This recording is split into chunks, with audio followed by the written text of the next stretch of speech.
Hello mga kababayan, basa tayo ng testimonya ng kababayan natin. Ito, meron siyang rayuma. Ito ang sabi niya.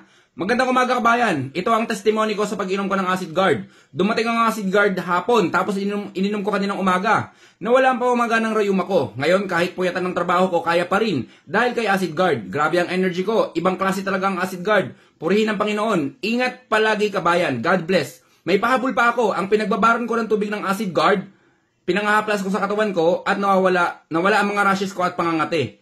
Magaling talaga ang acid guard. Okay mga kababayan, yes, pwede nyong ipakuluan yung bato ng acid guard, pakuluan nyo siya, tapos yun ang gawin yung pinaka pangkapi nyo. Okay, kung di naman pangpahid nyo sa mga iba't ibang parte ng katawan nyo, kung maraming dandruff, ipang banlaw nyo sa buhok nyo. Okay, kung rayuma lang, kung gout lang, kung mga pananakit lang ng joint, yung mga tinutusok-tusok na parang sa mga kamay natin, pamamanhid, yan. So, kaya ng acid guard yan. So, PM nyo lang ako mga kababayan kung gusto nyo mag-order. Stay healthy, ako si Chance, at ako ang magsasakang gala.